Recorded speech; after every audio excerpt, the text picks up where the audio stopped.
થઈ એટલે કીધું જેને ગીતાનું આટલું બધું સુંદર જ્ઞાન આપ્યું તો એ ગોવિંદ કેવો હશે. એટલે માં પાર્વતીએ ગોવિંદની કથા ભગવાન શિવને કીધું તમે મને એ ગોવિંદની કથા સમજાવો. આ પ્રથમ સ્કંદનું નામ છે અધિકાર લીલા. સૌથી પહેલા જેની પાસે અધિકારો હોય એને જ્ઞાન પ્રાપ્ત થાય. અને માતા પાર્વતીની આ જિજ્ઞાસાને જોઈને ભગવાન શિવે કથાનો પ્રારંભ કર્યો. કારણ કે માં પાર્વતી એ સાચા અધિકારી. જ્યાં સુધી તમને અધિકાર ન હોય ને ત્યાં સુધી કદાચ કોઈ વસ્તુ કે સત્તા આપી દેવામાં આવે એનો એ સદુપયોગ ન થઈ શકે. એટલે ભગવાન શિવે માતા પાર્વતીને કથા સંભળાવવાનો પ્રારંભ કર્યો છે. જો સૌથી પહેલી કથા નૈમિષારણ્યની અંદર પ્રારંભ થઈ, પણ એની પહેલા નારદજીએ ગંગાજીના કિનારે સોનકાદી ઋષિમુનિઓને સાથે રાખી સનત કુમારો પાસે કથાનો પ્રારંભ કર્યો. સનત કુમારો દ્વારા કથા સાંભળવાનો પ્રારંભ કર્યો. પહેલી કથા ગંગાજીના કિનારે ચાલુ થઈ સનત કુમારો દ્વારા. બીજી કથા આજે માં ભવાનીને ભગવાન શિવ સમજાવે છે એટલે અહીંયા બીજી કથાનો પ્રારંભ થયો. ત્રીજી કથા સુખદેવજી મહારાજ ની પહેલા વેદવ્યાસજીને નારદજી સમજાવશે, એ કથા આવશે એટલે ત્રીજી કથા ત્યાં થશે. ચોથી કથા સુખદેવજી મહારાજ પરીક્ષિત રાજાને સમજાવશે, એ કથા. અને પાંચમી કથા આ બધાના માધ્યમને લઈ આ બધા દ્વારાથી જે કઈ જ્ઞાન કહેવાયું, આ બધા દ્વારા જે જ્ઞાન પ્રાપ્ત થયું અને જે લખાયું, જેના માધ્યમથી મને શીખવાડવામાં આવ્યું અને એ માધ્યમથી અહીંયા હું તમને કથા સમજાવું છું. એટલે હું કરું છું એવું નહીં, આ તો પેલા કહેવાય ગયું, કથા તો પેલા થઈ ગઈ છે, બસ ખાલી એનું પુનરાવર્તન છે. એટલે કથા હું નથી કરતો પણ પરમાત્મા કરે છે. કારણ કે શાસ્ત્ર એવું કહે છે કે વ્યાસ ગાદી ઉપર બેસનારો કોઈ પણ વ્યક્તિ કદાચ નાનો હોય કે મોટો હોય એ હંમેશાના માટે પૂજનીય છે. અને વ્યાસપીઠનો નિયમ છે અહીંયા બેઠા પછી કોઈના વખાણ પણ ન થાય, અહીંયા બેઠા પછી કોઈનો આદર પણ ન થાય, અહીંયા બેઠા પછી કોઈનું અપમાન પણ ન કરાય,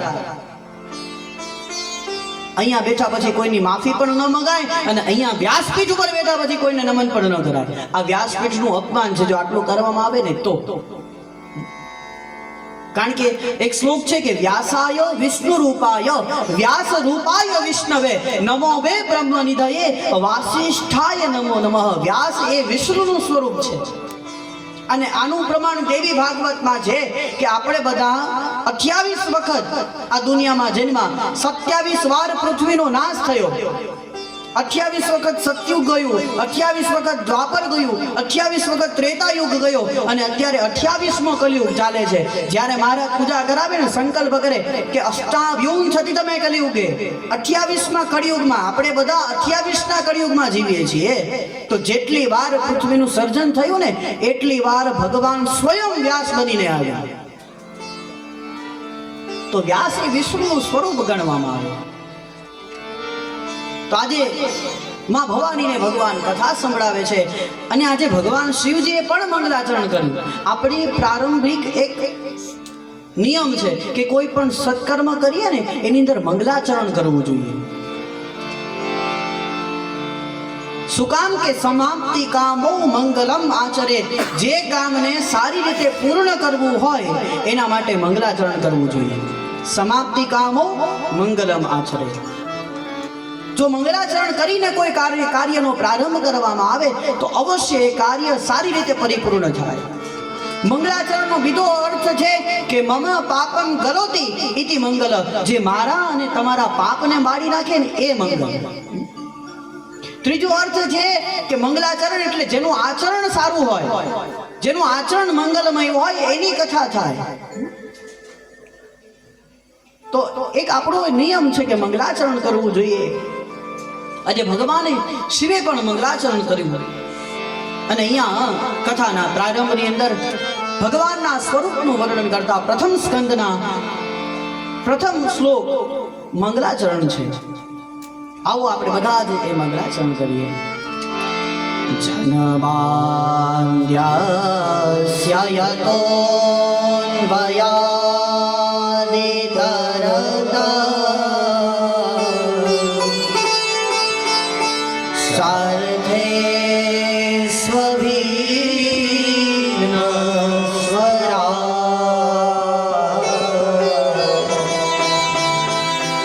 તેને બ્રહ્મરદાય આદિ કવયે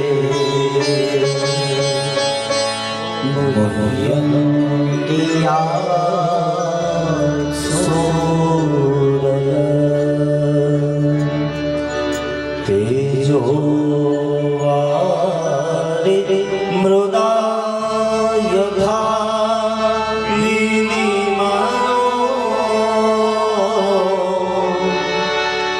યત્ર ત્રિસર્ગો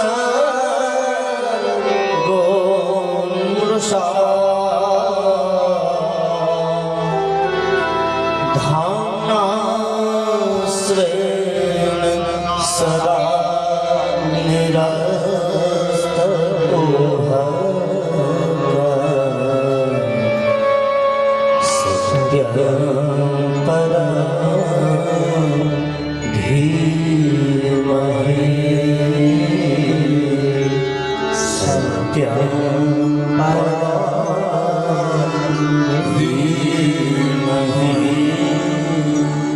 ભાગવતજીના પ્રથમ સ્કંદનો પ્રથમ શ્લોક એટલે કે જન્માંગ્યસ્ય યતૌન્વયાદિતરતઃ.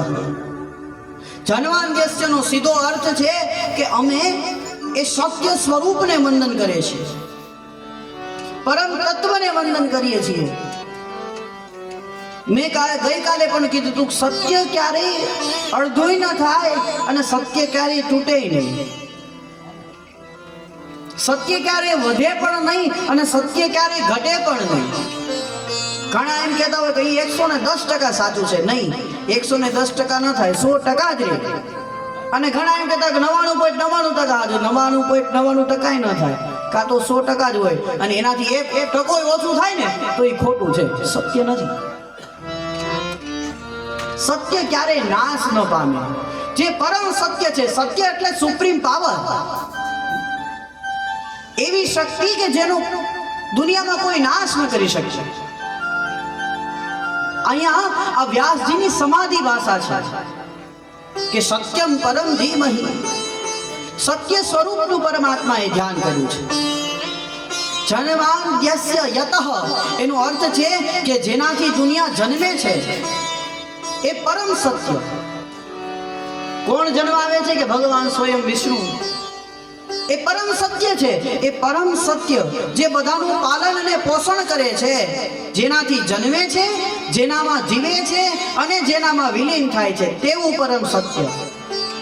અને એવા પરમ સત્યને આપણે વંદન કરીએ છીએ. એટલે જન્માંગ્યસ્ય યતઃ અન્વયાદિ તરતઃ. અન્વયાદિનો અર્થ એ છે કે જેની પાસે સત્તા, એની સત્તા માત્રથી આખું જગત જેની સત્તામાં છે, જે ધારે એ કરી શકે. જેની પાસે સત્તા છે આખા જગતને ચલાવવાની, જેની પાસે સત્તા છે આખા જગતને સુવડાવવાની, જેની પાસે સત્તા છે આખા જગતને જમાડવાની. આપણે કહીએ છીએ ને કીડીને કણને હાથીને મણ પરમાત્મા આપે જ છે. એટલે એ સત્તા જેના વિના સમષ્ટિમાં એક પાંદડું ન હલી શકે, જે સર્વદા સર્વત્ર છે, તે પરમ સત્ય. અને એ ક્યારેય ઓછું થાય જ નહીં. એમ પરમ સત્યને અમે વંદન કરીએ છીએ. ત્રીજું કીધું અભિજ્ઞ સ્વરાજ. અભિજ્ઞનો અર્થ છે જે બધાના અર્થની અંદર વિલીન થઈ જાય. બધાની અંદર છે પણ કદાચ દેખાય નહીં. અભિજ્ઞ બધાની અંદર હોવા છતાં પણ વિભિન્ન સ્વરૂપમાં છે. સ્વરાજ એટલે વિરાટ સ્વરૂપમાં પણ છે અને સૂક્ષ્મ સ્વરૂપમાં પણ છે. બ્રહ્મ આદિ કવયે કે જેનું સંકલ્પ માત્રથી બ્રહ્માજી જેવા દેવતાઓ એ સૃષ્ટિનું સર્જન કરી શકે.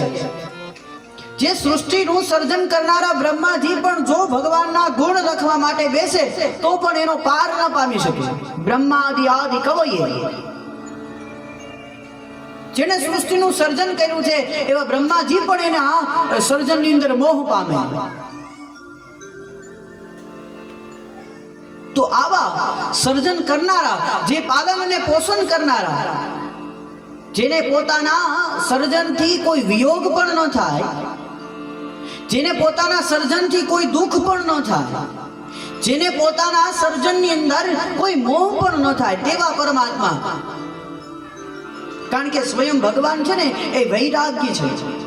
આપણે એમ કહીએ કે વૈરાગ્ય શા માટે, અને એનું કહેવું તો કેવો વૈરાગ. તો કથા છે કે જ્યારે ભગવાને 11 વર્ષ ને 52 દિવસ સુધી વૃંદાવનમાં રહ્યા અને 11 વર્ષ ને 52 દિવસ પછી વૃંદાવનને છોડીને મથુરામાં આવ્યા. મથુરાની અંદર 16 વર્ષ રહ્યા. એ મથુરાને છોડીને ભગવાન દ્વારિકામાં આવ્યા. ત્યાં ભગવાન 100 વર્ષ સુધી રહ્યા. આ બધું જ કર્યું પરમાત્માએ. પણ જ્યારે વૃંદાવન છોડીને 16 વર્ષ સુધી જ્યારે ભગવાન કૃષ્ણ એ મથુરામાં રહ્યા ને ત્યારે એક વખત પણ એ ગાયને કે ગોપીને કે કોઈને મળવા ભગવાન ગયા નથી. આનો વૈરાગ્ય છે કે એકવાર છોડી દીધું એ છોડી દીધું, એમાં કોઈ મોહ નહીં, એમાં કોઈ દુઃખ નહીં. આ પરમાત્મા જ્યારે મથુરા છોડીને દ્વારકાની અંદર ગયા ત્યાર પછી મથુરામાં પણ ભગવાન ક્યારે આવ્યા નહીં. એટલું નહીં, 100 વર્ષ સુધી ભગવાન સોનાની દ્વારિકામાં રહ્યા. એની સામે યાદવસ્થની થઈ, યાદવો કપાઈ મર્યા, પોતાના સંતાનો, એના સંતાનો, અરે આખું યદુકુળ નાશ પામ્યું. છતાં ભગવાન સામે જોતા રહ્યા. એક વખત પણ ભગવાને વિષાદ પ્રગટ ન કર્યો. આ છે ભગવાનનો વૈરાગ્ય. એટલે પોતાના સર્જનમાં પણ દુઃખ નહીં, પોતાના વિસર્જનમાં પણ દુઃખ નહીં. અરે આવું જે પરમ સત્ય હોય ને એની કથા થાય. બાકી આપણે તો સામાન્ય વસ્તુ કરીએ એમાં આપણે અભિમાન થાય કે આ મેં કર્યું, આ મારા દ્વારા થયું. પરમાત્મા જે કાંઈ કરે છે એમાં એનું અભિમાન પણ નથી, અને પરમાત્મા કદાચ કંઈ પણ કરશે તો એને એમાંનો મોહ પણ નથી. ભગવાન કંઈ પણ વસ્તુ ત્યાગ કરે એનો એને અહંકાર પણ ન થાય. આ એક જ શ્લોકની અંદર અનેક ઋષિ મુનિઓ ઓછામાં ઓછી એક જ શ્લોકની 100 ટીકાઓ કરી, 100 અર્થ કર્યા. જેવો વ્યક્તિ, જેવી વિદ્વત્તા, જેવો માણસ, એને આ એક જ શ્લોકના 100 અર્થ કર્યા. તો સામાન્ય વસ્તુ વિચાર તો કરો કે આપણે એક શ્લોકનો એક અર્થ નથી કરી શકતા, તો આ ભારત વર્ષની અંદર કેટલા બધા વિદ્વાનો, કેટલા સાધુ સંત સંન્યાસીઓ છે કે જેણે એક શ્લોકના 100 અર્થ કર્યા. એટલે જન્માદ્યસ્યનો અર્થ છે કે જેના દ્વારા જન્મે છે, જેના દ્વારા પૃથ્વી વિલીન થઈ જાય છે, જે પાલન અને પોષણ કરે છે તેવા સત્ય સ્વરૂપ પરમાત્માને અમે વંદન કરીએ છીએ. એટલે કીધું સત્યમ પરમ ધીમહિ. કેવું સત્ય કે જેનું ક્યારેય નાશ ન થાય. આખી દુનિયા નાશ થઈ જાય પણ પરમાત્માનો નાશ ક્યાંય બતાવ્યો નથી. માટે સત્યમ પરમ ધીમહિ. અને જેની પાછળ ધીમહિ શબ્દ લાગે એ ગાયત્રી બની જાય. તો કોઈએ કીધું ભાગવતજીને ગાયત્રીજીનું સ્વરૂપ શા માટે આપ્યું? તો મત્સ્ય પુરાણ કહે છે યત્રાધિકમ ગાયત્રી વર્ણતે ધર્મ વિસ્તરમ વૃત્રાસુર વિધોપેત યદ ગાયત વદમ વિદુ. ગાયત્રી છે એ વેદોની માતા છે, વેદોનો સાર એ ગાયત્રી મંત્ર. તમે કોઈ પણ જપ તપ કરો એની અંદર સૌથી વધારે જો ગાયત્રી મંત્રના જપ કરવામાં આવે ને તો બધા જ તપથી વધારે ગાયત્રી મંત્ર તમને ફળીભૂત થાય. ગાયત્રી મંત્ર એ બધા વેદનો સાર છે. જેટલી શક્તિ વસ્તુમાં ન હોય ને એટલી શક્તિ એના સારમાં હોય. જેટલી તાકાત દૂધમાં ન હોય ને એનાથી વધારે તાકાત છાશમાં હોય. છાશમાં જેટલી તાકાત ન હોય ને એટલી એનાથી વધારે તાકાત માખણમાં હોય. માખણમાં જેટલી તાકાત ન હોય ને એટલી તાકાત ઘીમાં હોય. ઘી છે એ દૂધનો જ સાર છે, પણ ધીરે ધીરે વિલીન થાય અને પોતાનો કલર બદલી નાખે. એટલે જેટલું સારમાં શક્તિ હોય ને એટલી બીજી શેમાં હોય નહીં. એટલે વેદનો સાર એ ગાયત્રી મંત્ર. અને ગાયત્રી મંત્રના અક્ષર કેટલા છે? 24. ગાયત્રી મંત્ર કહે છે, ગાયત્રી ચાલીસામાં લખ્યું છે અક્ષર 24 પરમ પુનીતા. અક્ષર 24 પરમ પુનીતા. ઇનમેં બસે શાસ્ત્ર શ્રુતિ ગીતા. ઇનમેં બસે શાસ્ત્ર શ્રુતિ ગીતા. અક્ષર 24 છે એ પૂર્ણ છે. આપણા ધર્મશાસ્ત્રની અંદર પૂર્ણ અંક ગણવામાં આવે. 24 નો અક્ષર એ પૂર્ણ પુરીત છે. ભગવાને અવતાર ધારણ કર્યા એ પણ 24 કર્યા. આપણા ધર્મશાસ્ત્રની જે મૂળ અક્ષર છે એ પણ 24 છે. ભગવાનના અવતાર 24 થયા. મનુષ્ય દેહની અંદર જે તત્વો છે એ મૂળ તત્વો પણ 24 છે. પરમાત્મા શબ્દ લખો એનો સરવાળો કરો તો પણ 24 થાય. અહીંયા લગભગ જેટલા બધા બેઠા છો ને ખૂબ ભણેલા છો, મારા કરતા વધારે. હું તો અગણ માણસ, મને ના એટલી બધી તમારા જેટલું જ્ઞાન નહીં, પણ આપણા બધા ભણેલા છો હે ને. તો આપણે અહીંયા પરમાત્મા શબ્દનો સરવાળો કરીએ. પ એટલે 5, ર એટલે 2, 5 ને 2 કેટલા થાય? 7. 7 થાય. થોડું જોરથી બોલજો, એ મને સંભળાય નહીં ને, મારા કાન નાના તમારા બધા કરતા, અને હું નાનો એટલે થોડું જોરથી બોલું. 5 ને 2 કેટલા થાય? 7. પરમ મ એટલે 4, 7 ને 4 11. આડો લીટો છે એટલે એને અડધું ગણો, એટલે 11 માં અડધું મિનિટ એટલે કેટલા થાય? 11.5. પરમા. પછી ત છે, ત એટલે 8. હવે 11 ને 8 કેટલા થાય? 19. અડધું રાખવાનું હોય ને, પછી આપણે પાછું ભેગું કરશું એટલે 19. પાછું એમાં લીટો છે, એમાં મ જોડી દો, તની અંદર મ જોડો એટલે 8 માં પાછો મ જોડો એટલે કેટલા થયા? 4. હવે 19 ને 4 કેટલા થાય? 23. પાછો અડધો હતો, પાછો માં શબ્દમાં પાછો અડધું ઉમેરો એટલે સારા અડધું આપણે આગળ મૂકીને આવ્યા ને ઈ અડધું, અને આવડું અડધું એટલે અડધું કેટલું થાય? આખું એટલે 1. 23 અંદર 1 ઉમેરો એટલે કેટલા થાય? 24. એટલે પરમાત્મા શબ્દ બોલો એનો સરવાળો પણ 24 થાય. એટલા માટે અક્ષર 24 પરમ પુનીતા. અક્ષર 24 પરમ પુનીતા. इना में बसे शास्त्र श्रुति गीता. ઇન્દ્રને વસે શાસ્ત્ર શુદ્ધ ગીતા. अक्षर 24 परम पुनीता. અક્ષર 24 પરમ પુનીતા. અહીંયા ભગવાને ગાયત્રીનું સ્વરૂપ ભાગવતજીને બતાવ્યું, કારણ કે સત્યમ પરમ ધીમહિ. ભગવાને સત્યને જ વંદન કર્યા. ત્યાં ભગવાન એવું ન લખ્યું કે રામમ પરમ ધીમહિ, કૃષ્ણમ પરમ ધીમહિ, શિવમ પરમ ધીમહિ, એવું ન લખ્યું.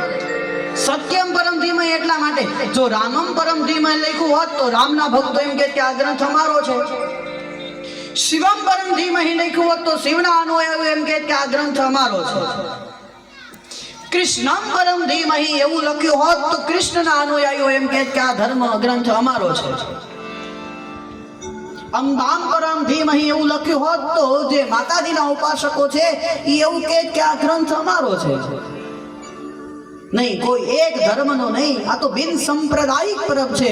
એટલા માટે સત્યમ પરમ ધીમહિ, જેમાં સત્ય સ્વરૂપ છે, જેમાં શક્યતા છે ને એના માટે આ ગ્રંથ છે.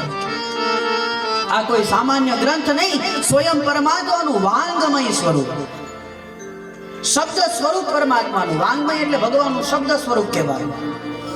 અને એનો પ્રારંભ જકારથી થયો. કોઈ વેદવ્યાસજીને પૂછ્યું કે તમે જન્માંગ્યસ્ય તો જકારથી કેમ પ્રારંભ કર્યો?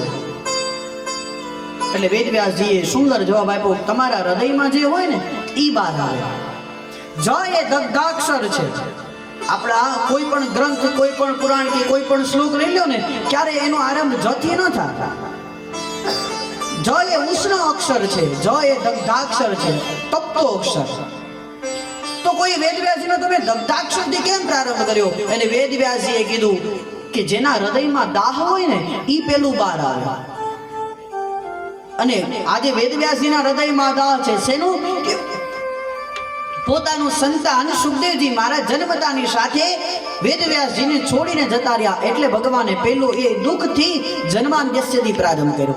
જ્યારે ભાગવતજીની અંદર કથા છે કે જ્યારે દેવતાઓને કે મનુષ્યને કે કોઈ પણ વ્યક્તિને દુઃખ થયું ને ત્યારે એણે જકારથી પ્રારંભ કર્યો. ત્રીજા સ્કંદની અંદર વરાહ ભગવાન સ્તુતિ કરે છે ને એ પણ જકારથી પ્રારંભ છે કે જીતમ જીતમ તે જીત યજ્ઞ ભાગ. હે પરમાત્મા, એને તમે મને બચાવવા માટે જીતમ તે આ દુનિયાને હું જીતવા માંગુ છું, આ પૃથ્વીને જીતવા માંગુ છું. જો પૃથ્વીને જીતીને બહાર લઈ આવું તો એ પૃથ્વીનું સર્જન થાય. એ વરાહ ભગવાનની સ્તુતિ કરી છે. ત્યારબાદ 10મા સ્કંદની અંદર દેવતાઓ ભગવાનને સ્તુતિ કરે કે હે પરમાત્મા, પૃથ્વી ઉપર જન્મ ધારણ કરું ત્યારે કીધું જયતિ જયતિ જય અમાર જીતા. હે પરમાત્મા, પૃથ્વી પર આપો. ગોપીઓ ગોપી ગીત ગાય, એ પણ ગોપીઓ વિરહની અંદર ગોપી ગીત ગાય, એમાં ગાય જયતિ તે દિકમ જન્મ ના વ્રજ. હે પરમ